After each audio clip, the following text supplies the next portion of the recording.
নমস্কার, মিতার কুকিং এ আপনাদের সকলকে স্বাগত। চলুন রেসিপিটি দেখা যাক।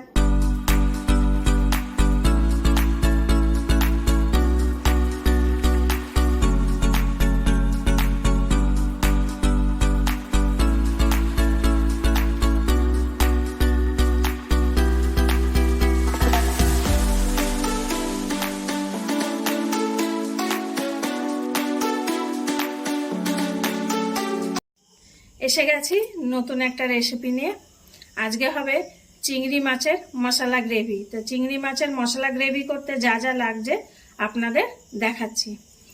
এখানে আছে 600 গ্রাম বড় বড় চিংড়ি মাছ, আমি ধুয়ে পরিষ্কার করে নিয়েছি। চিংড়ি মাছ মশলা গ্রেভি করতে যা যা উপকরণ লাগবে আপনাদের দেখাচ্ছি। এখানে আছে বড় বড় দুটো পেঁয়াজ বাটা, এখানে আছে দুটো টমেটো কুচি, এখানে আছে আদা রসুনের পেস্ট 2 চামচ করে আছে, এখানে আছে হলুদ গুঁড়ো, এখানে আছে কাশ্মীরি লঙ্কার গুঁড়ো 1 চামচ, হাফ চামচ জিরে গুঁড়ো, লবণ আছে, ধনিয়া গুঁড়ো 1 চামচ, গরম মশলার গুঁড়ো 1 চামচ আর ঝাল লঙ্কার গুঁড়ো 1 চামচ আছে। এখানে ধনিয়া পাতা কিছুটা, আর রান্না করব আমি সর্ষের তেলে। প্রথমে আমি চিংড়ি মাছটা লবণ হলুদ দিয়ে মাখিয়ে নেব। লবণ দিলাম 1 চামচ, ছোট 1 চামচ। হলুদ গুঁড়ো দেবো এবার 1 চামচ হলুদ গুঁড়ো দিলাম।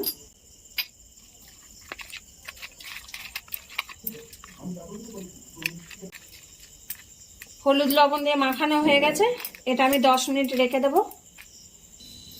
কড়াই গরম আছে, তেল দিয়ে দিচ্ছি চিংড়ি মাছ ভাজার জন্য। তেলটা গরম হোক, তারপরে মাছ দেব। তেল গরম হয়ে গেছে, এবার এক এক করে চিংড়ি মাছ দিয়ে দেব। আস্তে আস্তে দেব যাতে গায়ে ছিটা না আসে।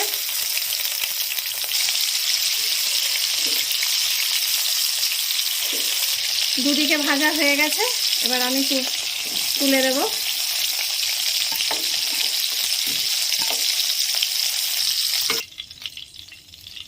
দেখুন আমি এরকম করে ভেজেছি। এবার সব কটা মাছ ভেজে নিয়ে তারপরে দেখাচ্ছি। এবার কড়াইতে তেল দেব। তেল দিলাম, আমি চিংড়ি মাছ ভেজেছি সেই কড়াইতেই আবার আরেকটু তেল দিয়ে দিলাম। এবার তেলটা গরম হোক। তেল গরম হয়ে গেছে, পেঁয়াজ বাটাটা দিয়ে দিচ্ছি।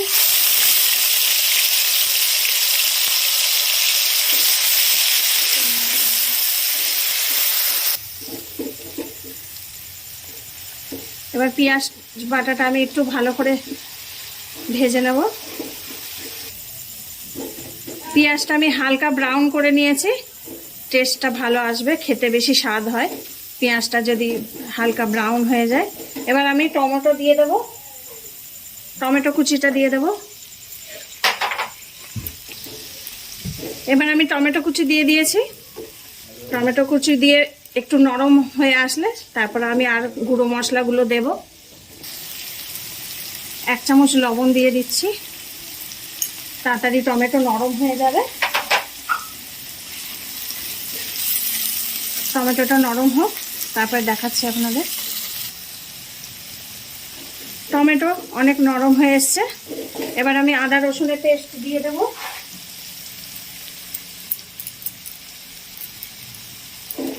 আদা রসুন দিয়ে ভালো করে কষবো। এবার 5 মিনিট ভালো করে কষে নেব, তারপরে গুঁড়ো মশলা দেব। একে একে গুঁড়ো মশলা দেব। হলুদ দিচ্ছি,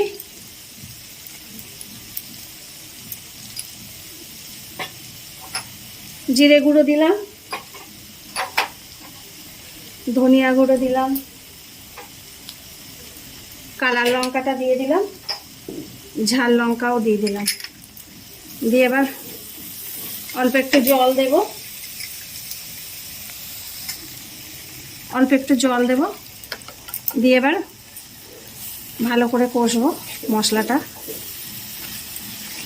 যত ভালো করে মশলা কষা হবে তত ভালো লাগবে খেতে। মশলাটা কষা হচ্ছে, এই সময় আমি আরেকটু লবণ দেবো। আরেক চামচ লবণ দিচ্ছি।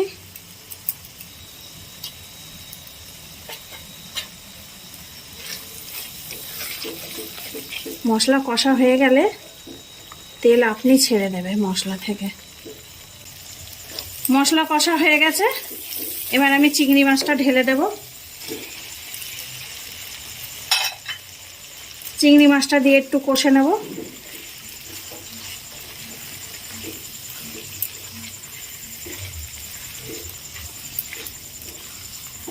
এই সময় অল্প গরম মশলার গুঁড়ো দেব, পুরোটা দেব না, অর্ধেকটা দেব।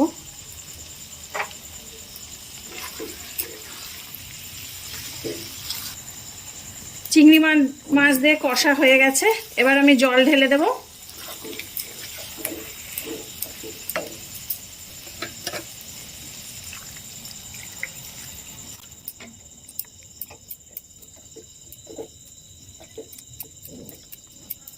এবার 10 মিনিট আমি এটাকে ভালো করে ফুটাবো, তারপরে আপনাদের দেখাচ্ছি। তরকারি হয়েই এসেছে, এবার আমি ধনেপাতা দিয়ে নামিয়ে নেব। ধনেপাতাটা দিয়ে দিচ্ছি, ধনেপাতা দিয়ে দিচ্ছি ওপর থেকে।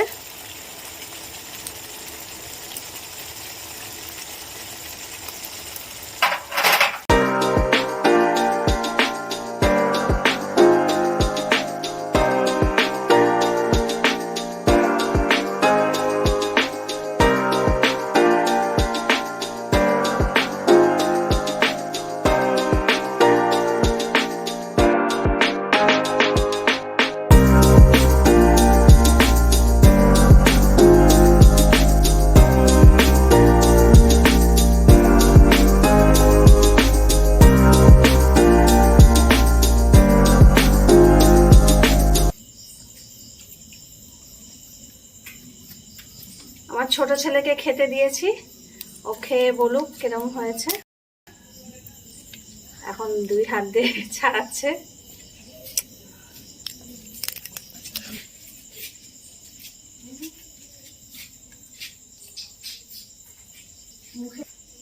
খুব ভালো হয়েছে খেতে, খুব নরম।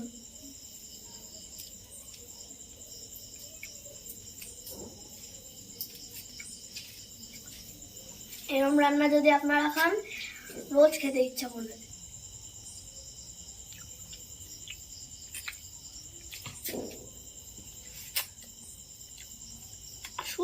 খুব সুন্দর লাগছে খেতে। রেসিপিটি যদি ভালো লেগে থাকে তাহলে লাইক, কমেন্ট, শেয়ার এবং সাবস্ক্রাইব করবেন। আর যদি ভালো না লাগে তাহলে ডিসলাইক দিয়ে কমেন্ট করে জানাবেন। সকলে ভালো থাকবেন, আসি তাহলে।